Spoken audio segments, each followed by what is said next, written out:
Good morning guys.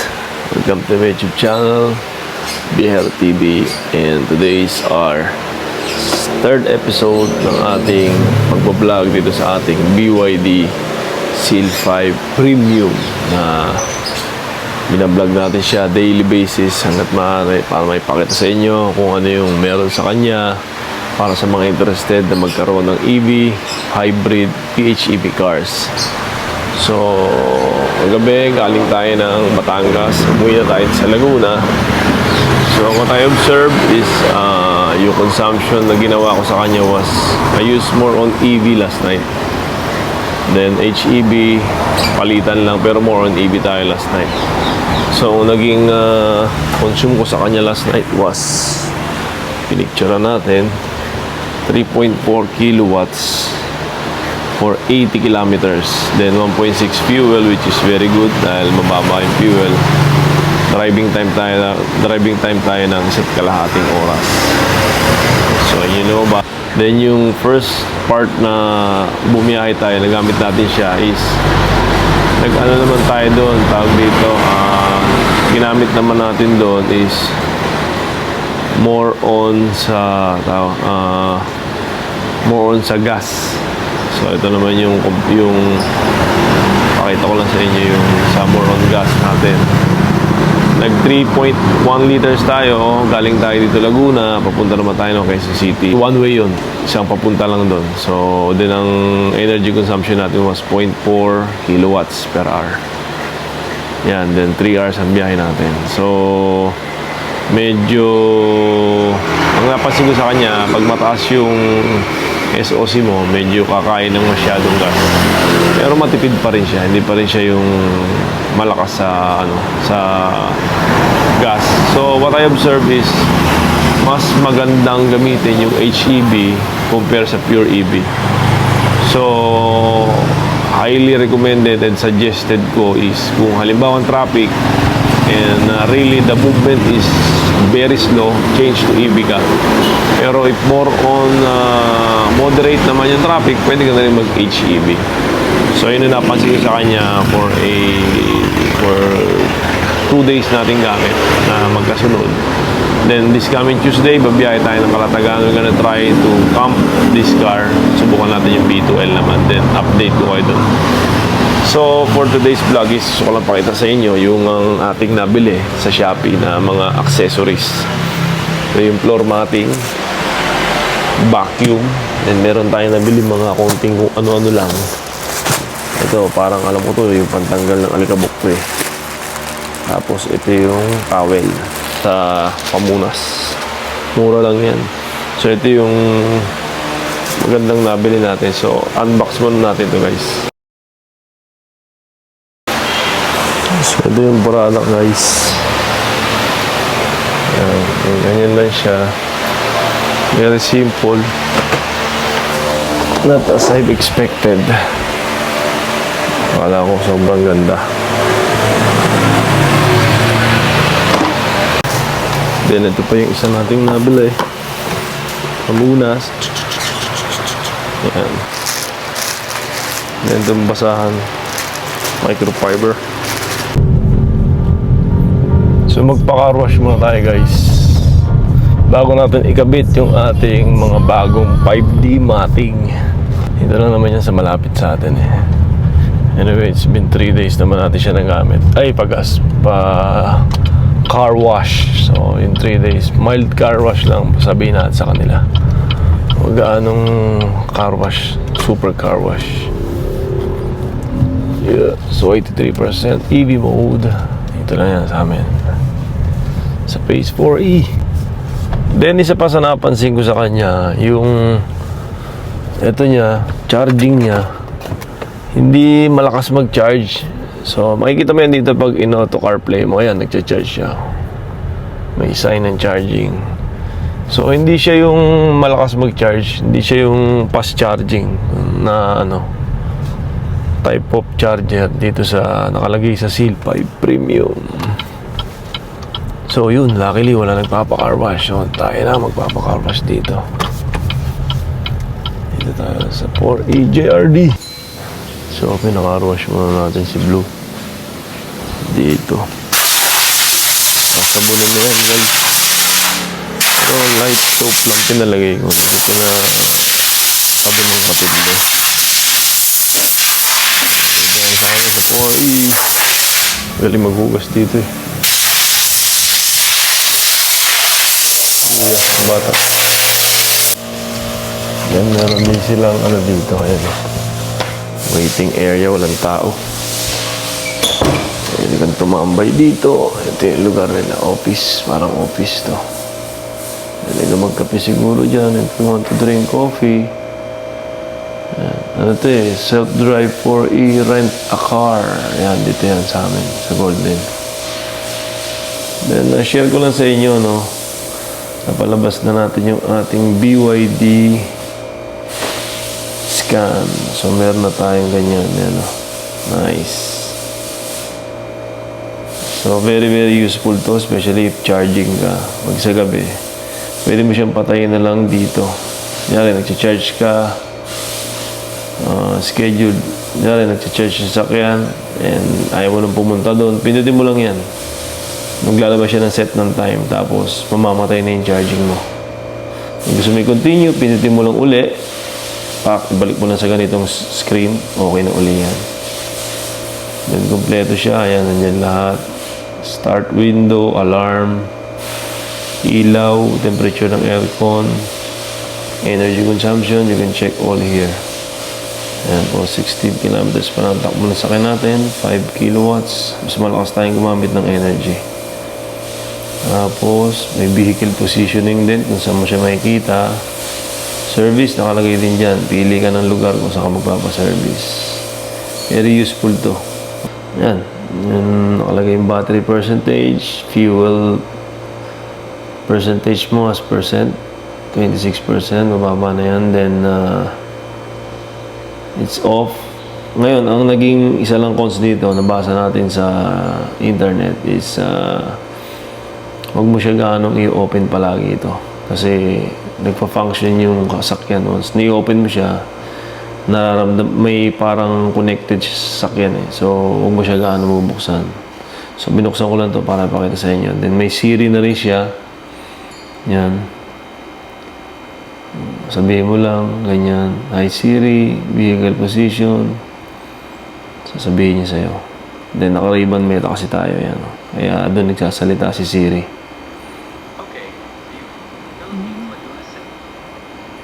So, yun lang guys. So, gawin natin. Hey Siri, vehicle position. Yan, pinakita niya kung nasan yung sakyan. BYD Seal 5, done, yan. So, hindi niyo siya naririnig kasi naka-ribbon meta ako. Now, let's do the Hey Siri, tire pressure.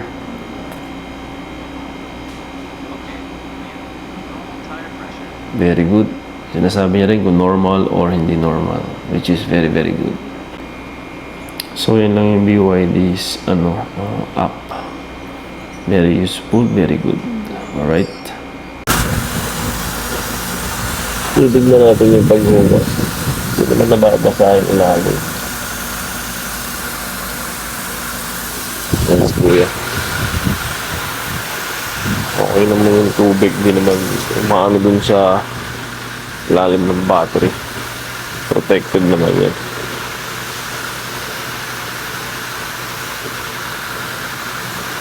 Beautiful. So, okay na ulit siya guys. Yan na yung mga ano niya. Alikabok. Ito nga ka na lang.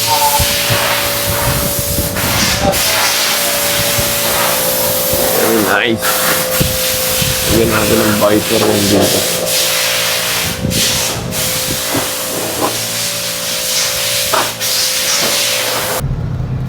So, done. Car wash. Ayan, lagyan na natin yung mga accessories na nabili natin. Especially yung mga mattings natin. 5D mattings. Yan, yung mga lalagay natin. Lalagay na natin mamaya. So, galing maglinis yun eh. Nakalimutan nila yung hood. ko lang kung binuksan nila yung hood eh. Check natin mamaya.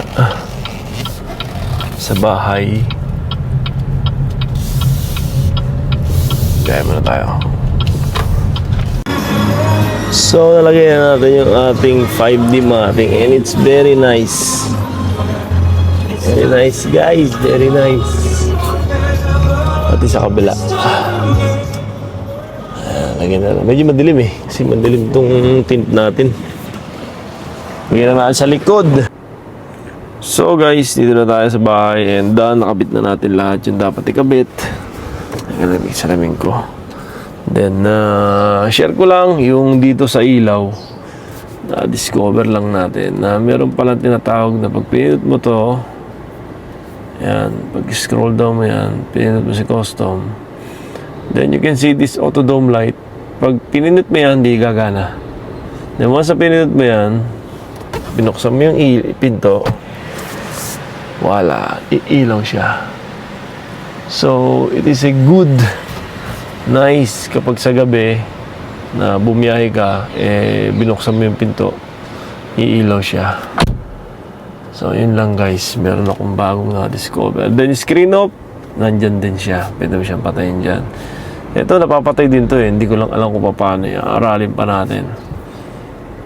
Pag sinabing dark mode, ayan, naka-light siya. So, let's do the other mode, which is the auto. And then, ito, defroster to eh. Para to dun sa ano eh. Sa aircon para ano.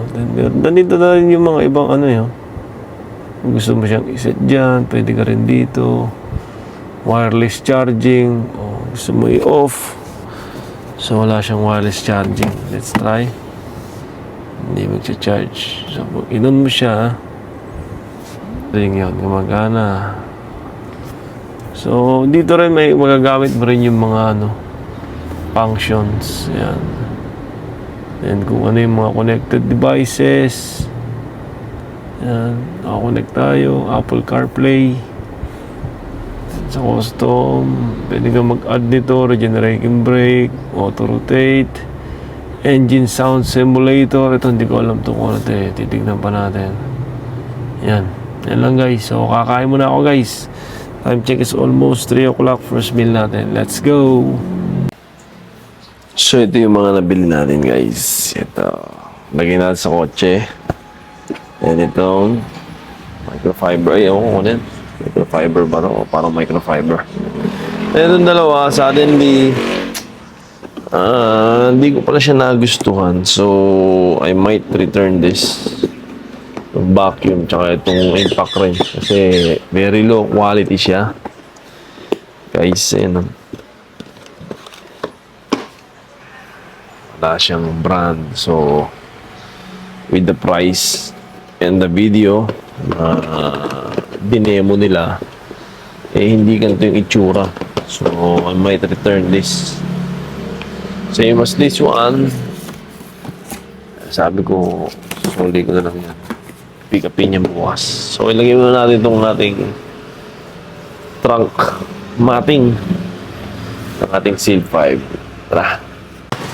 Alright, so the good thing here with this app is you don't need to have a key. Kung bubuksan mo lang is the door. Kasi meron dito kang lock and lock. So we try first the lock. Nag-lock siya. Then we try the unlock. Unlock siya. Then tutunog din siya sa akin. But if you're gonna use the trunk, wala siyang trunk. Wala siya nun. Hindi siya mag-open. Kasi this one is alarm. Alarm yan yun. With the flashlight. So, ayan ang use niyan. Hindi siya yung trunk na para magbukas. Alright? So, kailangan mo pa rin ng susi. So, share ko lang din sa inyo guys. Yung isa pang na-discover din natin dito kay kay Blue, kay Seal 5 Blue, is yung paggamit ng cellphone natin as a key card. Ito mo, nag-auto lock siya. Dahil yan sa BYD dito. So, nilagay natin yung ano natin as another key. Ito, ayan o. Inad natin siya, yung iPhone natin. So, nag-on siya. Ayan o. Kahit di mo siya idikit, basta madikit lang siyang ganyan. Ayan, nakita mo, naglalak siya. Automatic. Ganon ka-high-tech ang technology ni BYD. sobrang high-tech siya. Siguro, madikit mo lang ganyan, no? Bubukas yan. Maramdaman niya lang, no? Grabe, di ba, guys? Lock na natin. Grabe, di ba? So, yun lang, guys. Very, very informative itong ating BYD app. Very useful. So, lalagyan na natin yung ating trunk. Ating Seal 5. Hanggang dito pala yung amoy niya. Bango, grabe. Bango na pabango nilagay natin. So, balik na natin yung gulong.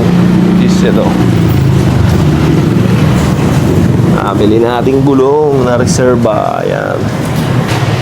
So, lagyan natin yung reserve natin. Yung B2L natin. Yung charger nasa loob. Lagyan natin yung mga ibang panlinis. So, ayan guys. Lagyan natin. So, tsaka yung trapo natin. So, sara na natin yan guys. Tapos na yan.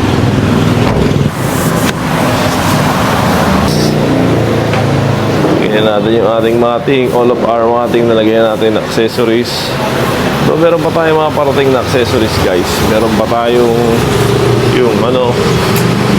yung rubber para sa ating tinatawag na manibela. Then rain visor dito sa ating nalagay natin dito. Tapos meron din tayong side mirror rain visor. Ganyan natin. Then yung impact wrench nga na bago natin kinuha uli natin. Pero nagpalit naman tayo ng brand. Kinuha naman natin si Makita. Medyo pricey pero okay naman. Much better na yun kesa sa yung nauna. So yun lang ating vlog for today guys. Content natin today. Nag-upgrade tayo ng mga accessories. Kumuha tayo ng mga accessories. Then ano ba? Yun, na-discover natin yung sa ilaw. Pagka lumalabas ka ng pinto, bubukas yung ilaw.